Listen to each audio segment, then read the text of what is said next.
Lukas Gini loh Faruk. Pak Pendeta, pertanyaan Bang Faruk, dari mana Lukas tahu informasi ini hingga dituliskannya di dalam kitab?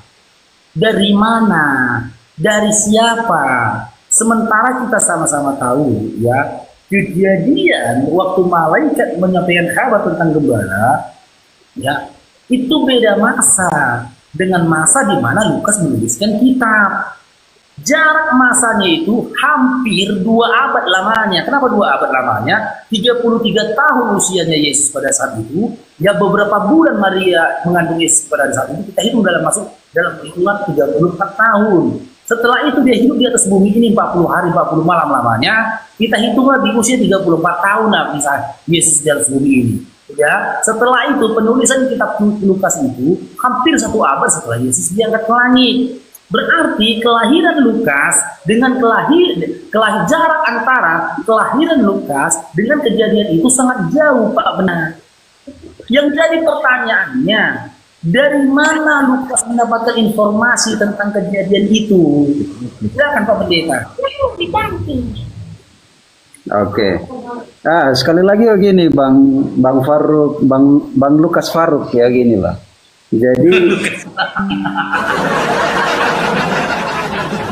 Jadi data yang disampaikan oleh Lukas adalah data-data fakta yang disampaikan oleh para ahli Taurat juga, itu direkam ya, data itu sudah didata jadi dipadukan juga dibantu dengan Roh Kudus untuk menyampaikan, menulis data fakta ini. Nggak gitu Pak Pendeta. Ini Pak Pendeta ini baru makan kue Natal bagaimana ini? Pertanyaannya dari mana? Lukas dapat informasi itu dari mana? Jika Pak Pendeta mengatakan dari ahli-ahli Taurat, seharusnya tertulis di dalam Torah maupun Tanakh. Jika memang tertulis di dalam Torah, di mana? Di kitab apa? Ayat berapa? Ya, kisah di mana Lukas menerima informasi itu dari ahli Taurat. Atau jika tertulis di dalam Tanakh pun, silakan. Di dalam Talmud pun, silakan. Di mana datanya? Oke, ini saya bacakan ya, ini siapa nih Lukas ini dalam Lukas 1 ayat, Theophilus yang mulia, banyak orang yang telah berusaha menyusun suatu berita tentang peristiwa-peristiwa. Itu dalam Injil Lukas ayat 1. Theophilus yang mulia, ya. Banyak orang telah berusaha menyusun suatu berita tentang peristiwa-peristiwa yang telah ada, yang telah terjadi di antara kita. Ya. Seperti yang disampaikan kepada kita oleh mereka dari semula adalah saksi mata dan pelayanan firman. Karena itu setelah aku menyelidiki segala peristiwa itu dengan seksama dari asal mulanya, aku mengambil keputusan untuk membukukannya dengan teratur bagimu, supaya engkau dapat mengetahui bahwa segala sesuatu diajarkan kepadamu sungguh benar. Ya itu. Jadi Lukas 1 dapat informasinya dari mana Pak Pendeta? Iya, Theophilus juga salah satu yang membantu Lukas untuk menyusun peristiwa-peristiwa ini. Oke, dari Theophilus. Tanya lagi kembali. Theophilus ada nggak pada waktu malaikat menemui para gembala? Ada nggak di situ? Oke. Adakah Theophilus di antara para gembala ketika malaikat bertemu dengan para gembala? Oke, itu saya nggak bisa untuk sampaikan. Karena antara Theophilus dengan Lukas mereka satu zaman. Sementara kejadian itu jika memang benar adanya, berada pada zaman yang berbeda. Kejadian itu dulu terjadi, baru kelahiran antara kelahiran antara Lukas dan juga Theophilus. Muncul lagi pertanyaan, ini sebenarnya namanya rantai sanad ini. Rantai sanad dari informasi namanya ini. Theophilus itu dapat informasi dari mana tentang kejadian itu, Pak Yunus? Jadi saya belum belajar sampai situ, ini Bang Faruk Lukas, jadi mohon maaf ya, jangan sampai saya salah menyampaikan.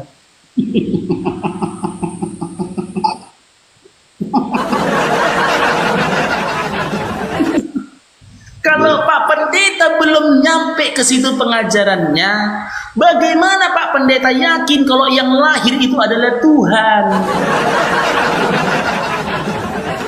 Sementara Pak Pendeta itu belum mendalami kebenaran dari setiap tulisan-tulisan dari Lukas itu sendiri. Karena untuk meyakinkan Bang Faruk ini sangat sulit, karena Bang Faruk tidak percaya. Tetapi kami percaya, karena dalam Lukas juga menjelaskan dari buku-buku lain pendukung, Matius, Markus, Lukas, Yohanes, menggambarkan bahwa dialah Yesus yang lahir, gitu. Jadi sudah jelas. Itu lagi Pak Pendeta, gini Pak Pendeta, jika kita mengutamakan kepercayaan kita dulu, iman kita dulu, baru membaca, ya itu apa gunanya akal? Ya kan? Kita kan gunakan akal dulu. Ya kan, contoh ini Pak Pendeta membaca sebuah buku. Ketika Pak Pendeta membaca sebuah buku dan buku tersebut memberikan pengajaran kepada Pak Pendeta tentang kiat-kiat berusaha. Ya kan, berwirausaha. Kan Pak Pendeta cari tahu dulu sih, siapa penulis buku ini, apakah dia orang kaya? Kan nggak cocok Pak Pendeta, ya. Pak Pendeta, aku menuliskan buku tentang kiat-kiat menjadi seorang triliuner. Sementara aku ada seorang satpam. Kan nggak mungkin. Bagaimana aku memberikan edukasi kiat-kiat menjadi orang kaya, sementara aku sendiri tidak kaya? Pak Pendeta mengetahui itu ketika Pak Pendeta mempelajari dan juga menyelidiki siapa sih penulis buku. Kan itu dulu kan, penulis Bang Faruk Sianipar. Kan di Google dulu dicari tahu nih Bang Faruk Sianipar ini siapa. Rupanya Sapam. Macam mana pula ini menulis buku kiat-kiat menjadi seorang hartawan, kan gitu. Begitu juga tulisan-tulisan dari Lukas, Matius, Markus, Lukas, Yohanes. Lukas tidak ada di lokasi kejadian. Jarak antara kejadian dengan masa di mana Lukas dan juga Theophani yang Pak Pendeta sampaikan tadi jauh. Jadi dengan dasar apa Pak Pendeta mengimani tulisan-tulisan dari Matius, Lukas, dan Yohanes? Sementara di dalam setiap tulisan-tulisan dari Matius, Markus, Lukas, Yohanes sampai dengan Paulus, tidak ada legitimasi dari Yesus untuk mereka menuliskan sebuah kitab untuk menjadi kitab sucinya teman-teman tadi. Itu kan tadi pertanyaan abang kan tanya Yunus ini suku apa? Jadi saya jawab, tapi Israel ini menolak Yesus. Ya itu saya jawab di situ. Ayat 10 dikatakan, ia telah ada di dalam dunia, dunia dijadikan oleh dia, tetapi dunia tidak mengenal dia. Ayat 11, ia datang kepada milik kepunyaannya, yaitu tertuju pada Israel, tetapi orang-orang kepunyaannya itu tidak menerima dia. Nah, kami yang bukan suku Israel itu menerimanya. Maka ayat 12, tetapi semua orang yang menerimanya diberi kuasa menjadi anak-anak Allah, yaitu mereka yang percaya dalam namanya. Ya, itu lagi itu Bang. Maksudnya. Nya di situ siapa Pak Pendeta? Nya di situ siapa? Dalamnya itu Yesus, firman itu. Ya Allah ya Rabbi Mustafa. Ya Rabbi Mustafa. Itu berlaku kepada Yesus gitu. Pak Pendeta, nya itu bukan Yesus Pak Pendeta. Kalau nya itu Yesus, harusnya tertuliskan kata Theos atau Iosos. Di situ tertulis kata autos. Artinya nya orang ketiga Pak Pendeta, tidak mengarah kepada Tuhan ataupun Yesus itu sendiri Pak Pendeta. Ini kan menceritakan. Coba teman ya, coba disimak Pak Pendeta ya. Kita buka ya, kalau Pak Pendeta nggak percaya kita buka ya. Buka. Ini tidak mengarah kepada sesembahan teman-teman. Anehnya memang itulah terjemahan Ela ini. Kok bisa pula dia berubah menjadi huruf besar N-nya? Cemana-mana orang ini. Tahu ini Bang ya? Abang dulu tanya nih Bang Pendeta. Nama Yesus di dalam bahasa Yunani jika mengarah kepada Yesus di original teksnya tertulis kata apa? Tertulisnya kata apa? Coba buka. Nama Yesus Iosos. Iosos itu nama Yesus dalam bahasa Yunani. Ya, ini dia ya, Yohanes 1 nomor 12, Pak Pendeta tengok ya. Kita mengarah pada Yesus ini. Ini tengok ya.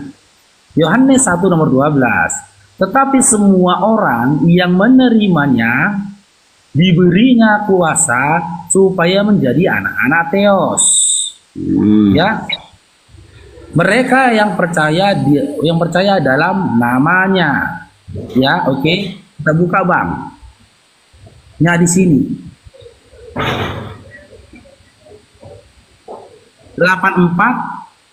846 dengan kode 846. Kita buka apa original teksnya.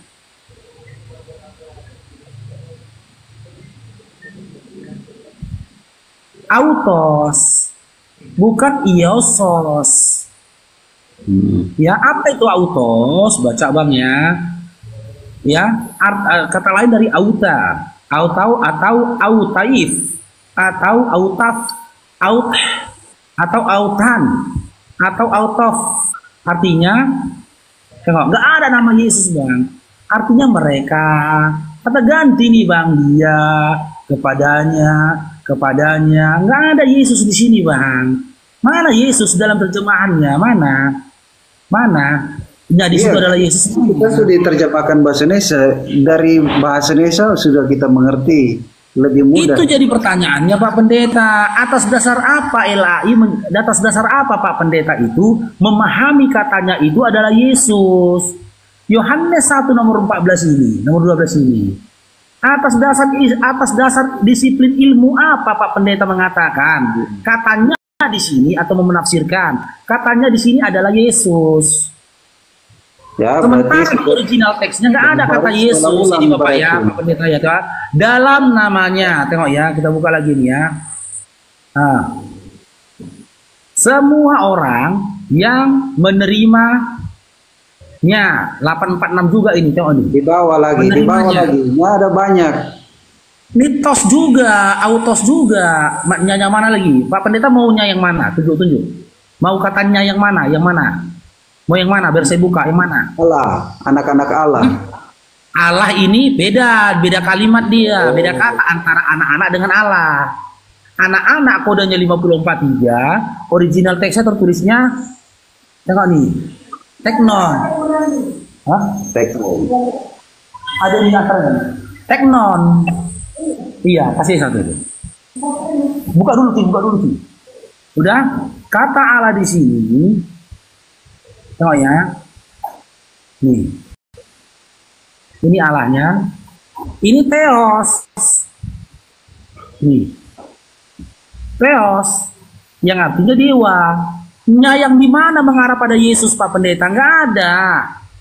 Ini nggak ada berbicara tentang Yesus ini Pak Pendeta. Cobalah. Ya, kita mengerti aja maksud dari firman ini kan ada kalau Pak Pendeta berdasarkan pengertian saja, Bang Faruk bertanya kepada Pak Pendeta, aku memahaminya dengan disiplin ilmu terjemah apa? Translate dari terjemahan ke original teks. Ternyata ayat ini tidak berbicara tentang Yesus. Tapi kalau Pak Pendeta ngotot katanya di sini mengarah kepada Yesus, dengan disiplin ilmu apa Pak Pendeta memahaminya? Silakan. Oke. Kalau itu tidak dapat, firman itu apa? Ayat 14. Loh, kok jadi lagi? Kok pindah nggak dapat? Iya, oke, Yohanes 1:14.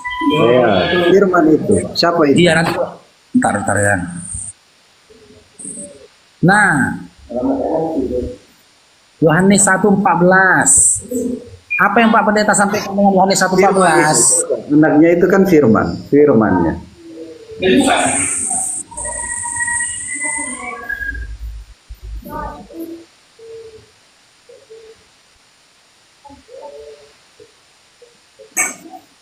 Iya, ada apa Pak Pendeta dengan Yohanes 1:14? Ada apa ini? Nah, anaknya sama dengan firman itu.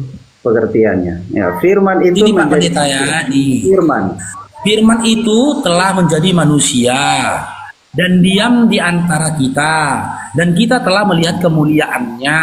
Udah, yaitu kemuliaan yang diberikan kepadanya sebagai anak tunggal Bapa, penuh kasih karunia dan kebenaran. Data apa yang mau Pak Pendeta ungkap di sini? Itu anak-anak Allah, itulah firman itu, anak-anak. Nggak ada loh Pak Pendeta, ya Allah ya Firman Rabbi. Nya itu kan sama dengan firman. Berarti kita harus belajar bahasa Indonesia yang Pak baik dan Pendeta, benar. nya itu kata ganti dari orang ketiga setelah si penulis Pak Pendeta. Pak Pendeta ini masa kata bahasa Indonesia pun nggak jebol Pak Pendeta. Cemana ini? Kan ada 3 sosok di sini Pak Pendeta. Sosok pertama adalah tokoh yang diceritakan, sosok kedua adalah si penulis, yang ketiga adalah sosok yang mau disampaikan, yang mau diceritakan, itu isinya. Iya. Kalau memang ada orangnya, aku nulis ini Pak Pendeta, aku nulis. Ketika aku menyebutkan ketika aku menuliskan sosok yang ingin kutuliskan, katanya itu, namanya itu kusebut dengan katanya.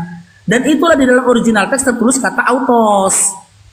Artinya kata ganti itu, bukan Yesus. Ngerti nggak ini contoh-contoh ini? Apa yang dimaksudnya itu dengan mengarah kepada pribadi Yesus? Ah ini lagi, kodenya sama nih Pak Pendeta, tengok. 846 juga kodenya ini. Sama kayak tadi kodenya 846. Apa itu 846 itu? Autos juga Pak Pendeta. Bukan Yesus. Itu mengarah kepada firman. Kok mengarah pada firman? Inilah firmannya Pak Pendeta. Firmannya ini udah jelas ada firman. Ini firman. Iya, firman itu maksudnya ke firman. Nah, firman ini logos. Bukan autos. Nah, kalau firman firman itu logos. Nah, logos kan? Firman logos Pak Pendeta. Oke. Iya, betul. Iya, jadi di mana data yang menguatkan narasi Pak Pendeta tadi? Iya, firman itu mengarah kepada firman-Nya. Loh, firman itu mengarah kepada firman-Nya. Cemana iya, Pak Pendeta? Ya, itu mengarah kepada firman-Nya lah.